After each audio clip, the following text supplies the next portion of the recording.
standing steadfast and resolute, aware and free, solid core,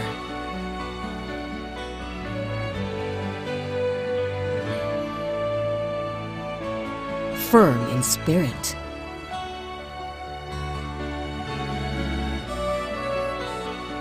with arms wide open, hopes soaring high, transforming and building the country,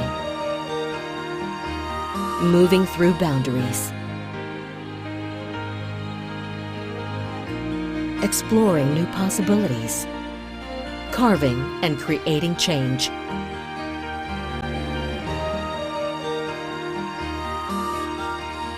Charting new paths, making a difference, saving lives.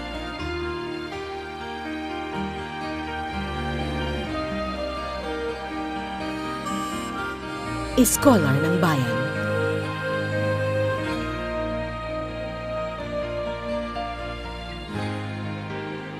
Scholars of the nation.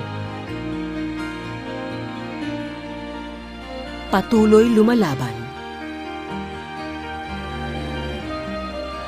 Advancing knowledge, transforming lives. This is the University of the Philippines.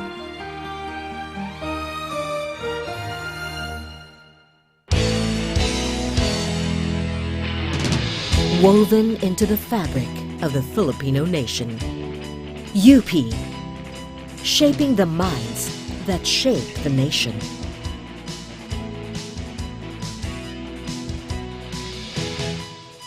More than 100 years of honor and excellence. Consistent quality. Now, UP continues to move forward to greater and bolder heights under the new leadership of President Alfredo Pascual. UP trailblazes through the path to greatness. When we think of UP, what comes to mind? Academics. But my strategy for UP pushes not only academic excellence but also operational excellence. To me, operational excellence in terms of administrative efficiency and financial sustainability provides a necessary enabling condition for UP to pursue academic excellence in education, research and creative work, and public service. What we can promise to UP students is there is always something for you in UP. Whatever your inclination, whatever your beliefs, whatever your aspirations are, UP will find a place for you. And then when you get out, there is of course an expectation for you to give back to the country that allowed you to get the best education available in the Philippines. The University of the Philippines, streamlining through the consciousness of every Filipino, redefining norms, setting the standards of excellence. Brilliant minds serving with outstretched arms.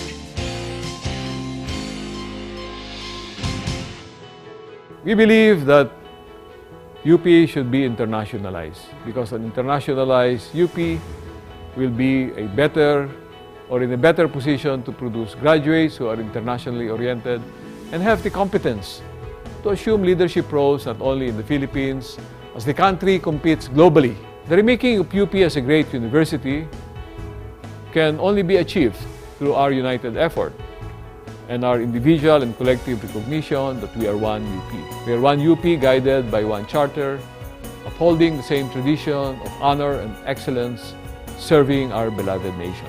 We always argue that to members of Congress and to the executive branch to look at the UP budget not as an expense, but as an investment in the future of the country. I decided to go to UP. Number one is, of course, because of the reputation of the school. It's the premier law school in the Philippines. I think it has prepared me well for the legal profession. So I would like to thank UP for preparing me competently. Kasi alam mo, UP yung sinasabi nga nila, palagi microcosm of society. So you get all sorts of experience. You're not pampered or sheltered. You tend to rough it up. Ibang klase experience ng pagpila noon para mag-register. Pero nandun din yung magandang pagsasamahan ng mga estudyante na pag mayroong mga issues sa lipunan, ay talagang kasama kang nakikibaka. Bilang estudyante, nagkakaroon ka ng idealismo na yung dasal nga ng marami ay sana huwag mawala pag ikaw ay nagtapos sa UP. Pangalawa, pag nandyan ka sa UP, hindi lang naman ang grado ng akademya ang hinahabol mo eh.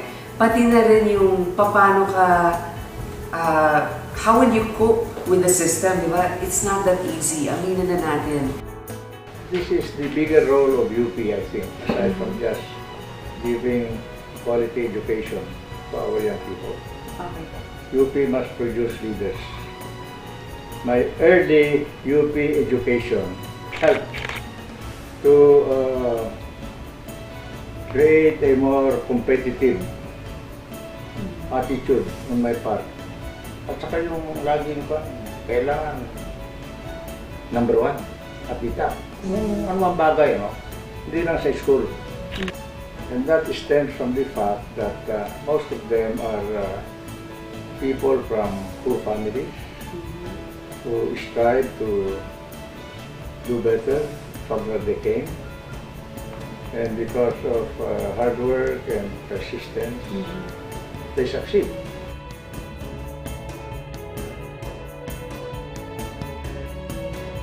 A lot of people will tell you that you cannot have the best of both worlds. But this is what I want to tell you. You can have the best of both worlds, but not at the same time. You go, compete, give your best shot, conquer the Binibining Pilipinas pageant, and come back to UP with a vengeance. What UP has taught me was to take a bold step of faith, to venture in something that's unfamiliar, and to make an impact in that unfamiliar environment. UP students and alumni stand out for many reasons. Of course, we all claim to be intelligent. No? We have to be a little bit modest sometimes, but that's okay, you know. I think it's because we're very resourceful. We have what I would say in Tagalog, abilidad. No? When I recruit for my own staff, the one thing I ask them if they're from UP is, what did you learn from UP? And they always give me the correct answer and they're instantly hired. You know what that is? I tell them, what did you learn from UP? The answer they give me is always correct. We learned about life. For the younger generation, make sure you take advantage of your education. Learn as much as you can and open up that mind, open up that spirit. Value your UP education as a gift, as a great gift. And then after you leave the institution, use it. Use it to serve others.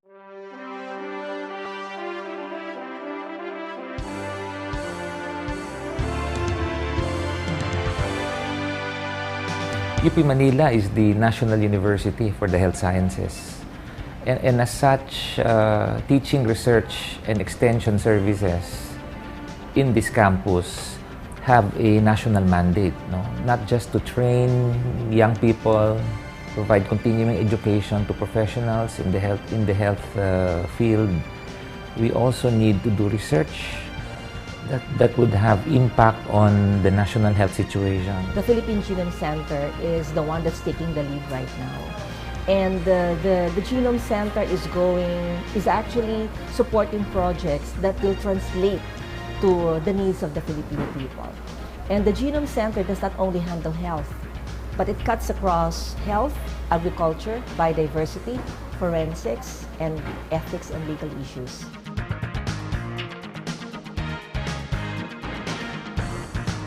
Being in PGH is one of the best things to be in as far as training in medicine is concerned, because you really encounter a lot of patients from different walks of life, and we can be a part in building a nation by being instruments of healing in PGH. When I see patients here in PGH, well, we think that they come to PGH only because they have nowhere else to go. But when you actually ask them why they are in PGH, they do believe that they have faith in the doctors in PGH, that they're the best. If you're going to say, okay, I want to go to UP because it's the best, okay, fine, that's great. But ask yourself, you know, there is an obligation almost that comes with a UP education. So my question to them really is, okay, you want to go to UP? Tell me, what are you going to do with your UP education? UP naming mahal pamantasang irang, ang tinig namin sana'y inyong dinggin, malayong lupain ang... Well, I can really relate. Yung words niya, halimbawa yung malayo man ang marating. Kasi dilemma ko yun parate. Should I have left? Why did I stay? It's not money. I think yung people around you also. The fact that you have really bright students, plus your colleagues. Iba yung environment dito eh. For one thing, you're expected to speak your mind. Walang personalan. I really believe na what I am today, malaki talaga yung role ng UP. Why I am in my profession, which is serving abused children. Why I opted to stay in the Philippines and work in the Philippines. Why I love our country. Lahat yun na malaking influence ng UP. Pag UP student ka, kailangan you're of the times, kailangan you're relevant, kailangan you're responding to the needs of the times. Kasi nga, kung ang tunay na ang UP student, naiintindihan niya na kung nasaan ka ngayon, ayan ay dahil sa hindi lang sa kagalingan mo, hindi lang sa pagpupursigi mo, kung hindi sa suporta na binigay sa iyo ng taong bayan. Meron mang isang moment sa pagiging reporter ko, yun talaga yung nag-stand out, yung naranasan namin sa Tacloban ng Bagyong Milano. Diretso tumutumbok dito sa bahagi ng Leyte, kung saan tayo nagla-live ngayon na TV dito sa bahagi ng Tacloban. Paano nakatulong ang pagiging UP student ko doon? Yung strength in adversity. I mean, merong certain toughness ng UP students. That really helped me survive the whole ordeal. I mean, deep down inside, there was this strength that I was really relying on. And I knew that if I put my mind to it, everything will be okay. Basically, at the time, nagkaroon kasi ng parang experimental program sa UP. It let me take subjects here while I was technically still in high school. It enabled me to reach my full potential. So, for example, without the program, I would not have known that I could actually handle college courses.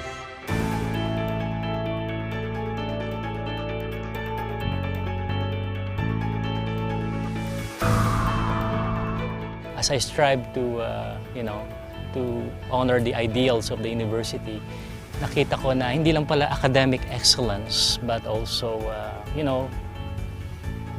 academic excellence in teaching, research, but I have a responsibility to the nation. Yung relevance of what I teach. Masayang mag-aral sa UPLB. Unang-una dahil malawak ang campus, marami kang pwedeng puntahan.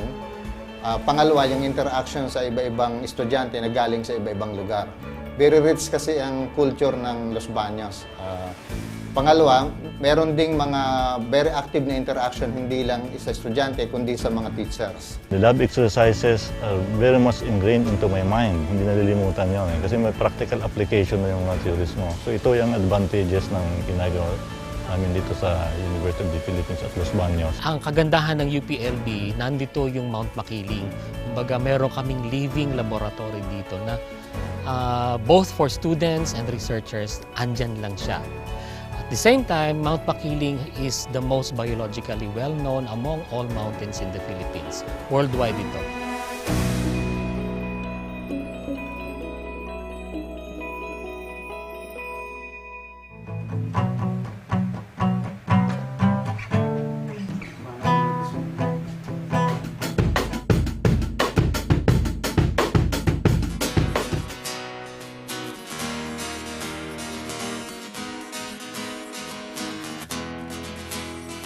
Halos lahat ng freshman noon taga-probinsya eh. Nakakatuwa dahil biglang hindi lang lahat Chabacano, may halo-halo ng Bisaya, may Kapampangan. Anyway, ang dami ko nakilala. Sobrang lawak. Galing ako sa Catholic school sa small town na medyo conservative yung town. Sa UP, culture shock. Parang, wow, art agad. Tapos yung mga first week ko rin, nakapanood akong show. Napanood agad namin. I'm sure kilala niyo si Romeo Lee. First show namin ni Marco sa AS Steps, napanood namin. Pwede pala to! Yun talaga, unang-unang concert, first week, may concert agad. Nakita ko sila, wah! Yun talagang, umutok yung utak ko doon, may culturally sa kanya. Parang, wow! Pwede pala yun!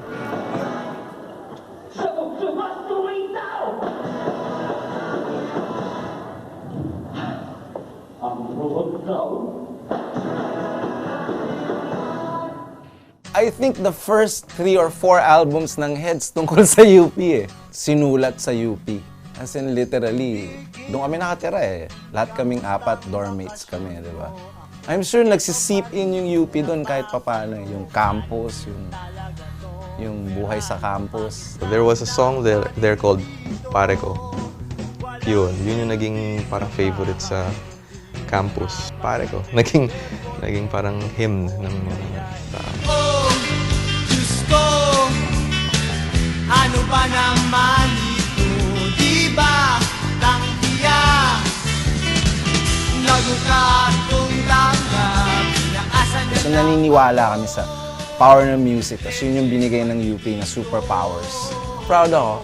Hanggang ngayon, nasa playlist ako. Hindi lang nung 90s. Yung edukasyon na nakuha ko sa UP, binuksan niya yung maraming windows sa utak mo. And then yung capacity for learning, parang yun yung in-ignite ng UP education. Kasi unang-una, ang itinuro sa akin na naaalala ko, you question everything. Hindi pwedeng tanggap ka lang ng tanggap. Pagdating mo ng UP, sabihin, kailangan questionin mo lahat ng mga realidad. Kasi that's the only way that, you can test yourself. That's the only way that you can test your strength. And then, you're practically on your own. Walang magtuturo sa'yo kung paano pumunta sa library, paano humiram ng libro. Those things you have to figure out for yourself. Yun pala yun. Yung independence, yung liberal atmosphere. Maraming magagaling na eskwelahan, pero walang magtuturo sa'yo ng buhay tulad ng UP. Walang magmumulat ng iyong mata tulad ng UP. Sa UP, it doesn't matter who you are. Survival of the fittest ang UP. And everything in UP is what I call self-initiation. Ibig sabihin, you initiate your own progress. Isa pang bagay, sa UP, when you enter, you are nothing but a student number.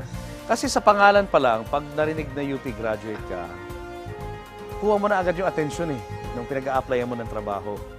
Doon pa lang, meron ka na agad dagdag na pogi points. Yes, meron ng respeto. Kasi parang ano yan parang ang automatic na iniisip nila pag UP student, matalino, matapang, marunong dumiskarte.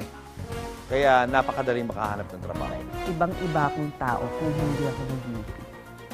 Ang isa pang natutunan ko yung maging broad-minded ka, hindi judgmental. And as a journalist, it's a very important trait na trait or value, I think, to have, na yun, hindi sarado yung isipan mo. To be radical, that's what UP is, no?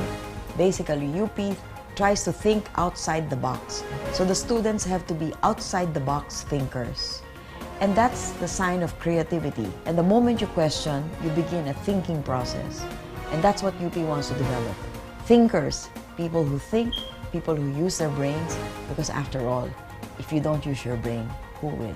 We in UP are committed to shaping minds that shape the nation. This is our UP. We are one UP. Mabuhay ang Universidad ng Pilipinas.